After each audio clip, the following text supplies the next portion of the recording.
Hi, everyone. Welcome to today's Hot Topic from Open New York. Hot Topic is when members of Open New York get to talk about anything and everything pro-housing. My name is Adam Brodheim, and I'm a branch leader with the Outreach Group. And I'm a student at Columbia University, and I study historic preservation. And I'm really excited to lead this discussion today on the Low-Income Housing Tax Credit, or LIHTC. And I'll turn it over to the rest of the panel to introduce themselves. Hi, everyone. My name is Will Thomas. I'm the Executive Director of Open New York, but I'm here with two member experts, which I'll pass it right on to.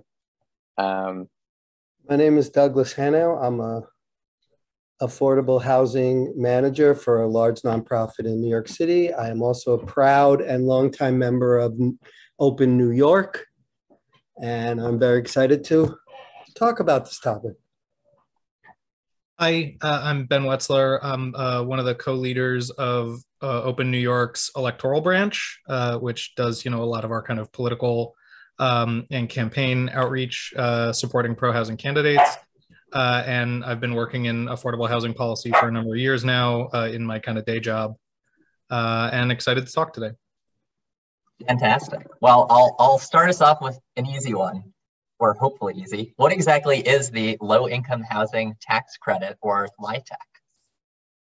I can take that one. So basically, LIHTC is a federal tax benefit, which kind of represents the biggest source of funding for new construction of affordable housing targeted at people at low incomes around the country.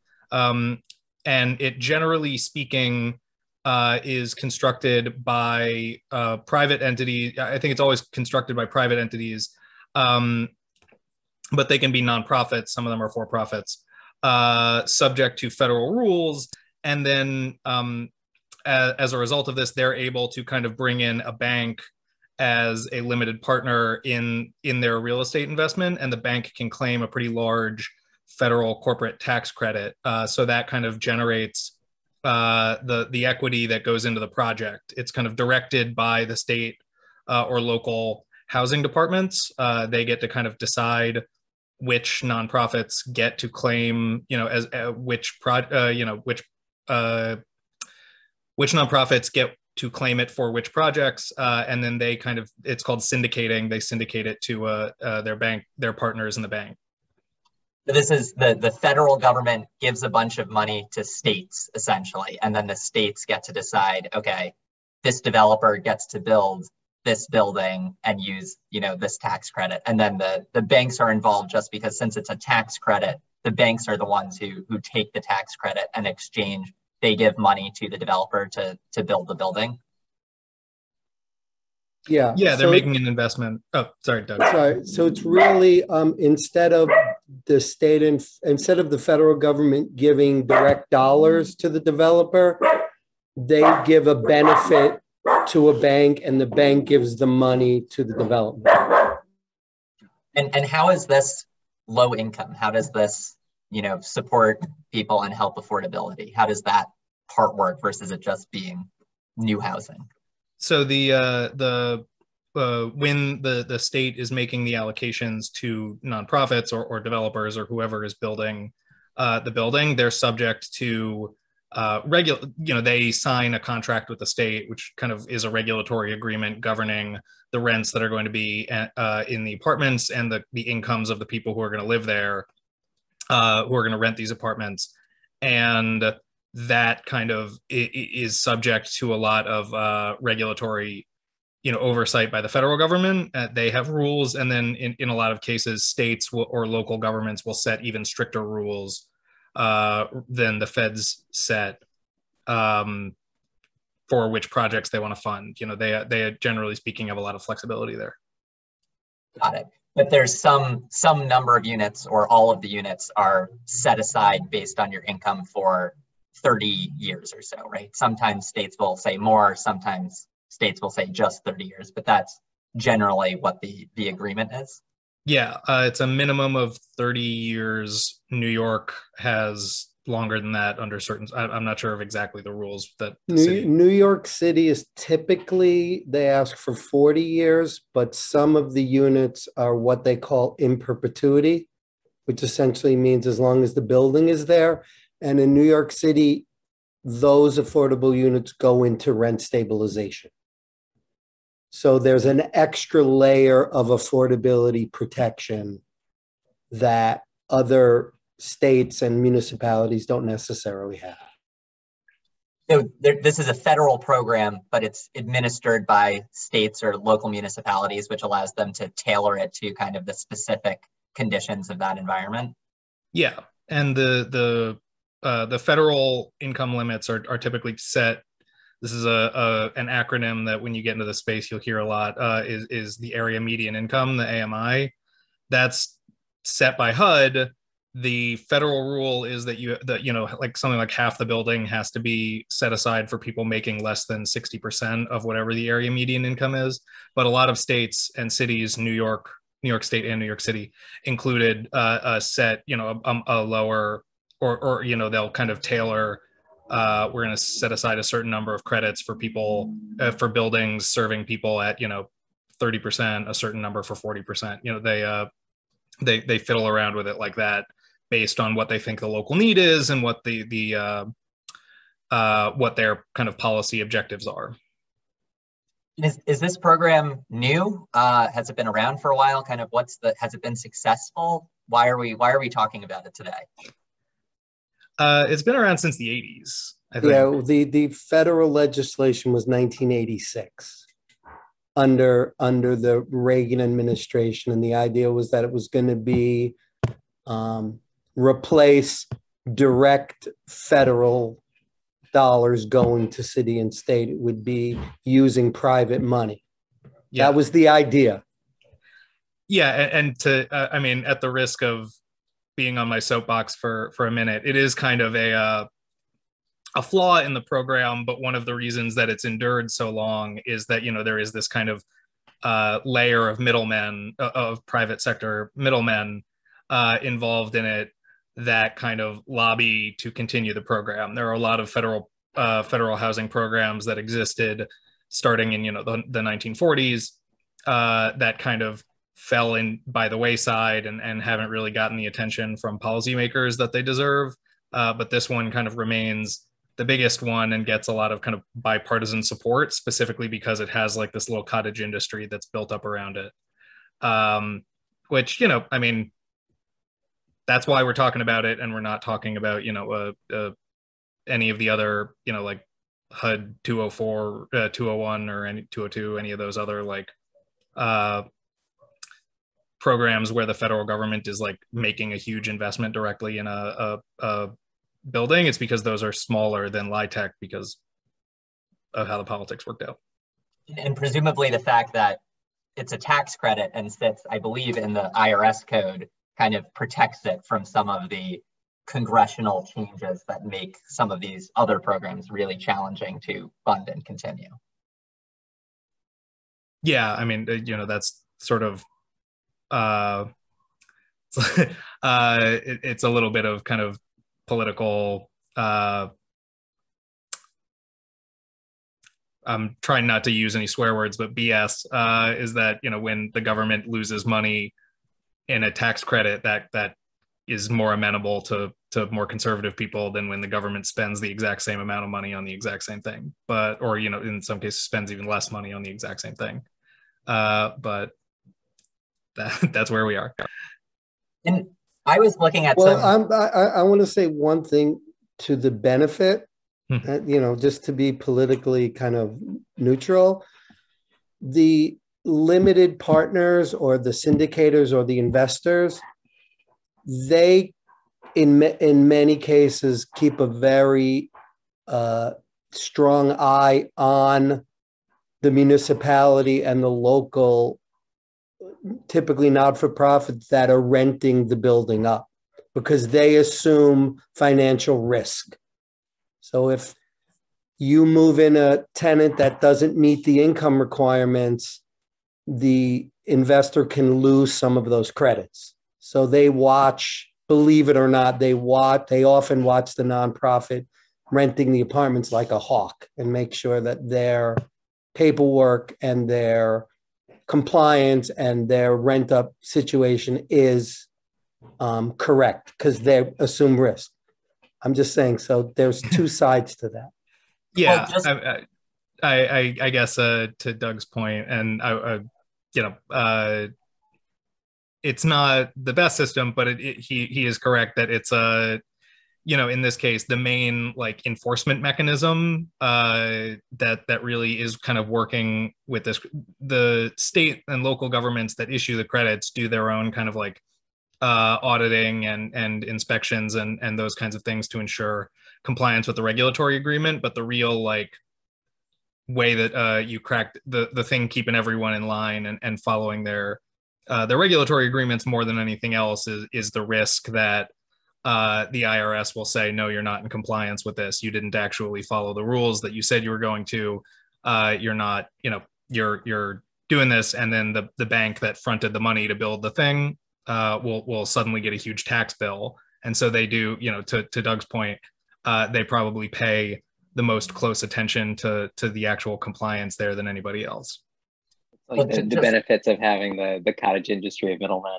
Well, yeah. Well, I want to push on that. The tax credit only lasts for 10 years. So would you say that in year 11, there's still that level of watching, or after 10 years, do people kind of say, okay, the tax credit is played out, now I'm not going to pay as close attention to this development? I can take that one. I believe it's 15 years, and then there's another 5 years that you have to be in compliance, even though there's no benefit. That's part of the agreement. Yeah, it's and 10 years of tax the answer is, 5 years in my experience, in my direct experience, the investors we've worked with, yes, they do. Is it possible that some investors invest the money and once their financial benefit ends, they don't care as much? Sure. But it's not my direct experience, and that's just anecdotal from, the deals my company and I've been involved in. Yeah, and they don't want the IRS after them. Like at the end of the day, it's this is like Doug was saying, this is kind of a program that has its origin in the Reagan administration, and it is very much kind of like relying on the private sector to to kind of administer what we traditionally think of as a public benefit. Providing low-income housing, and financing and providing low-income housing, and so it's a drawback in some ways, but it to Doug's point, it does sort of do all the things that it's supposed to do. I was looking at some data from New York City on LIHTC development, and in the past couple of years, it's only 600, 700, 800 units a year. So, kind of want to ask you, Will, what's kind of the value of adding 600, 700, 800 units to New York City in this affordable housing program? Well, I think every unit counts. Like, it's important to have again, like we have a housing crisis. Thousands of people need housing, but it's I think there's obviously every unit counts, and I think beyond that, there are a number of studies that have shown that while market rate housing is particularly helpful in cutting down on displacement, income targeted housing is even stronger. I believe one study I saw said that income restricted housing has about twice the impact of cutting down on displacement in the Bay Area. And so I think encouraging more income restricted housing, even if it's a little bit here, a little bit there, is enormously helpful. And I think beyond that, we obviously want to stretch that money further. That's a pretty shocking figure. I'm gonna suggest that we check that and make sure, because I'm pretty sure it's much higher than that. I would agree. I was just looking at new units.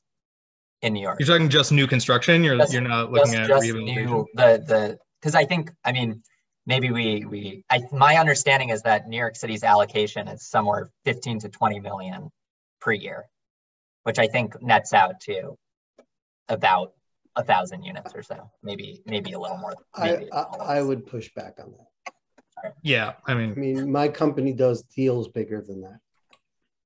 And 600-700 units. Yeah. I wonder what I was looking at then. Okay, but I think to me, the issue is, building safe, energy efficient, affordable housing is very expensive. And, right now the tax credit program is one of the only ways for local needs to be met by federal money. So, I think there are lots of other ways to do it. There's social housing, there's direct subsidy, there's all different kinds of programs, and we should be doing them all. And we should be doubling all of every one of those sources, and there should be pilot programs. But, if the city and state want to put more of its own money into affordable housing deals, then that's great, because they can tailor them and make them different. But the federal dollars is a big piece of this matrix that's needed to build affordable housing. So I think it's critical. I'd love to see every one of these programs and new programs and pilot programs all over, but and one thing I would add, oh no, sorry, Doug.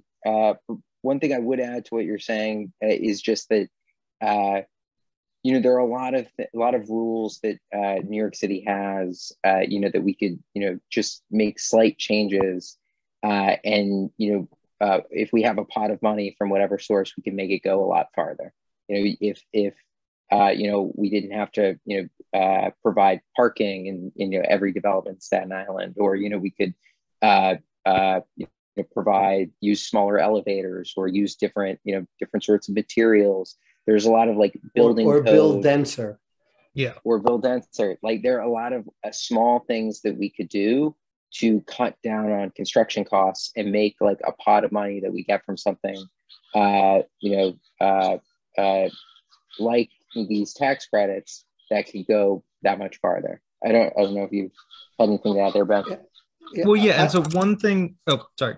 I don't think Open New York would support a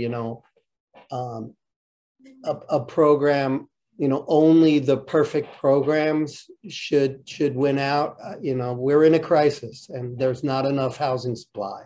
And if, tax credit is one of the arrows we have, let's use that. If, there's other ways to do it, that's fantastic. I think there's a lot of discussion of, the negatives of various programs that do exist, including this program, but, we've got to do everything, because it's a real, the crisis is real. And I think people who watch this are people who are going to be facing, difficult decisions about where to live in New York City. And if we, say, oh, this program has one problem, let's get rid of it, it's not going to build more housing. Well, and one thing that I would kind of, along that same line of thinking, one issue that I think a lot of people who come into these, who don't really have a lot of experience dealing with, the producing affordable housing, see things like, that all of this program kind of happens entirely within the private sector, and they think, oh, well, it'd be better if it happened in, with the public sector. Instead, I think those are certainly real concerns, and they matter. And I think we've talked about some of the drawbacks of this entirely kind of private, or mostly private system. But another drawback that we haven't talked to, which I'll kind of talk about for a second, and then kind of point out why one way that I think it could be pretty easily remedied, and one thing that I think people who are advocating for affordable housing really should be pushing for, is that this program, because it entirely happens as like Doug was saying earlier, it's kind of essentially like the nonprofits or the developers that are building these things kind of get a bank to, they kind of provide the funding that comes essentially from the government to the bank in exchange for the bank putting equity into the project.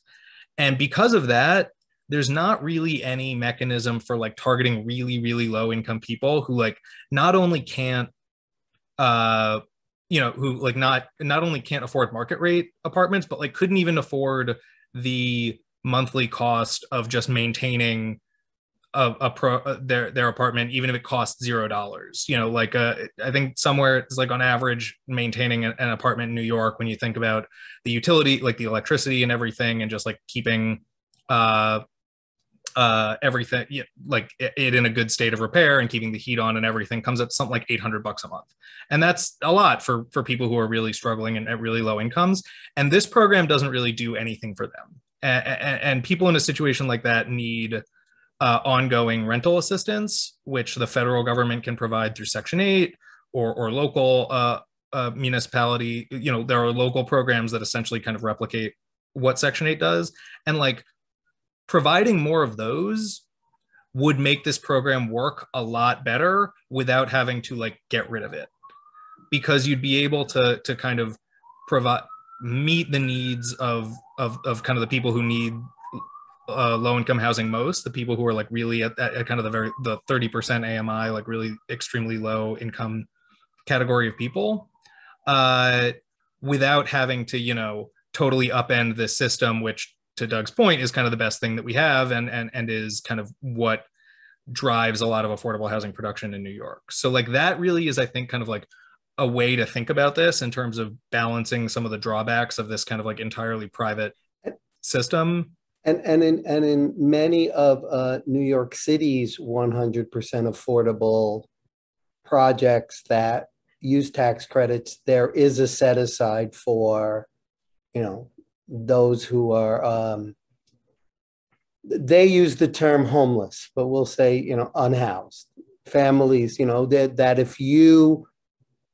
if the city is going to provide some assistance and you're going to get tax credit, you have to set aside some portion, I think it's 15% of the building, for people from the Department of Homeless Services system, which is a great way where to Ben's point, where you meet other needs that the city has, and that, people with many more financial and other needs can get supportive housing. Tax credits are used a lot to fund supportive housing for, people who are not only homeless, but have other physical and mental issues. So it's it's a great tool used in conjunction with a lot of other tools. Mm. Yeah, I mean,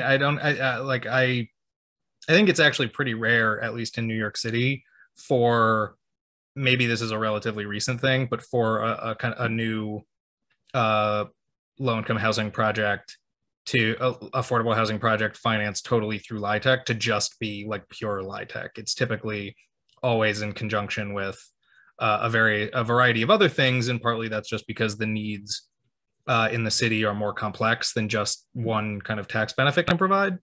But yeah, that's one thing that like I think one reason that it's kind of important for people who really care about this stuff to like dig into the details a little bit and kind of be talking to elected officials if that's that's something that obviously we care a lot about as an advocacy organization, is to be able to say like, look, we're not trying to solve every problem right now, but we want to like make sure that what we're that we're actually building affordable housing that's meeting the city's needs, and like this is how we do it. And some of the funding sources are awesome things like energy efficiency. If it's an affordable housing deal with New York City, you can access funds where if you build your new building to a certain energy standard, you get extra money, you get extra equity. So to me, that's a great one.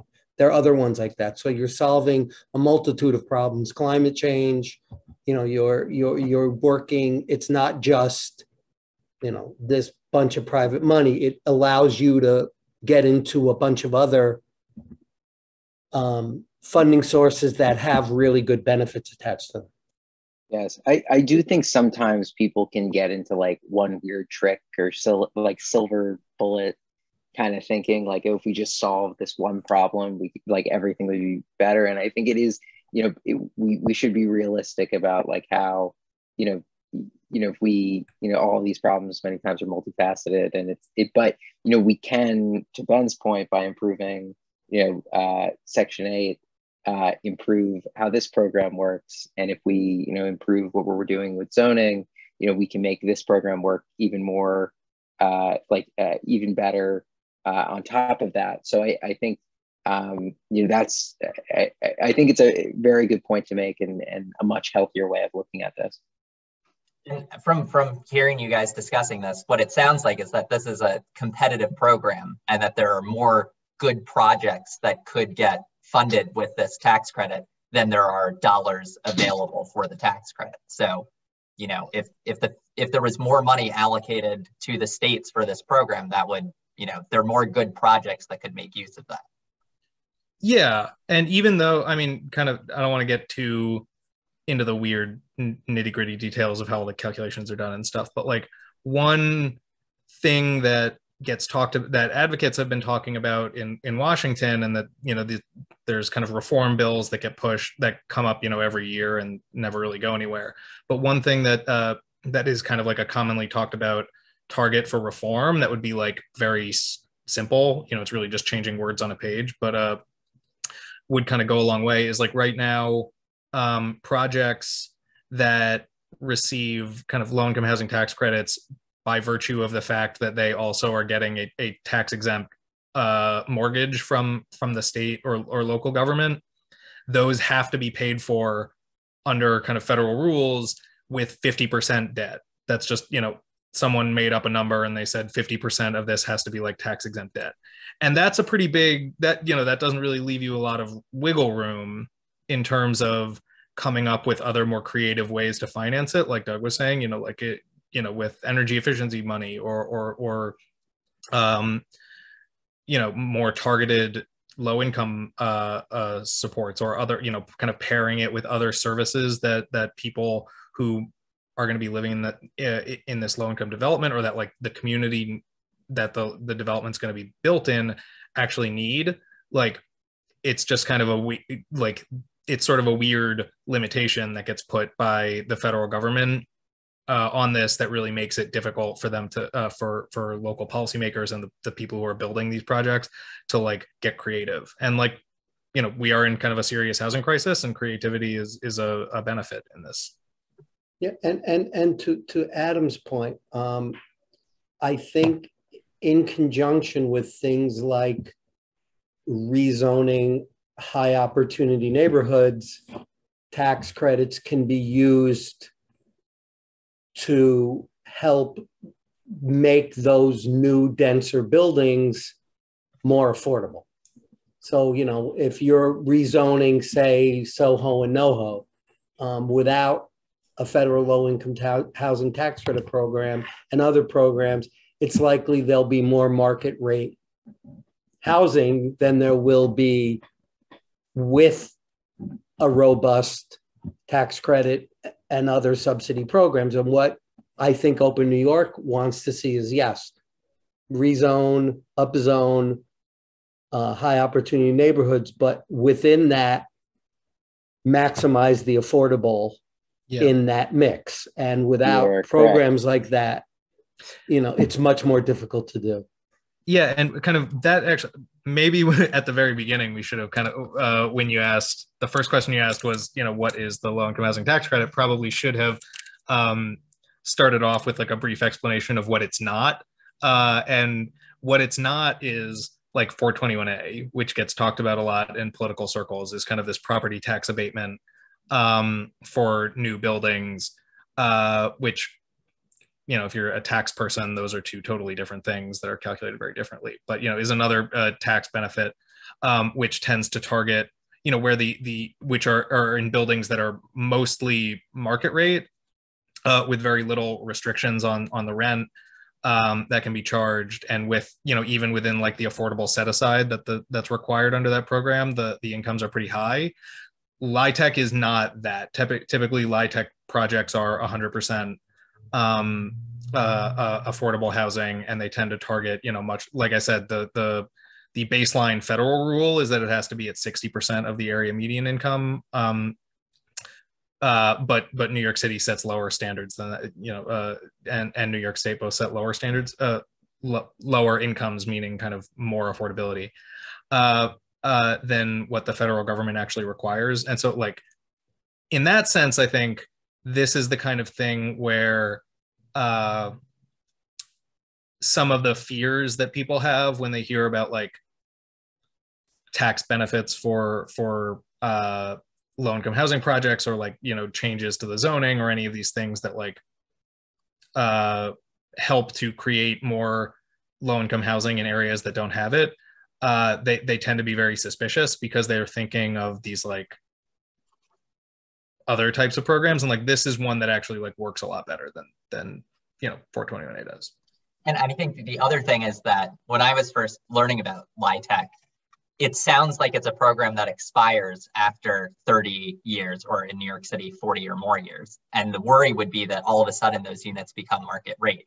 But LIHTC developments actually have a pretty good history of just getting redone, essentially, that you take a building where the tax credit has been used, the affordability period has expired, and you basically put the building back into the program to preserve that affordability going forward. So there's also a really strong history of these units not all of a sudden 30 years are up and now it's market rate. They tend to stay affordable for their entire life. Yeah, and two other pieces to that. One, that money, when they do another 15-year, that money, a lot of that money goes back to, you know, make that building stronger.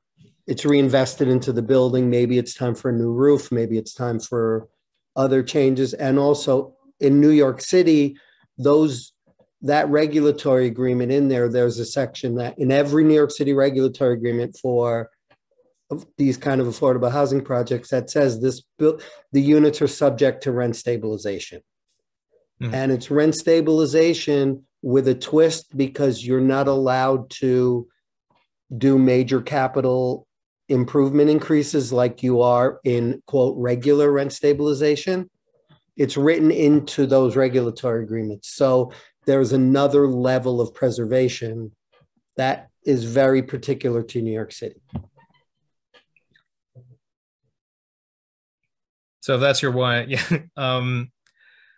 If you had never heard of the low-income housing tax credit before, but you had heard of, you know, 421A, you should know that that is not the only example of affordable housing being built in New York by virtue of a kind of private tax benefit. This one is both much larger, at least in terms of the number of units that it produces, and much, you know, better. Well, thank you so much for joining us today to learn about the low-income housing tax credit, or LIHTC, and we hope you'll join us for the next hot topic. Please follow us on social media at OpenNY for all, and you should all think about becoming a member of Open New York. We do really fantastic work here advocating for more abundant housing for everyone and all types of housing. So thank you again, and we look forward to seeing you at the next hot topic. Thank you. Great. Thank you for hosting. Bye.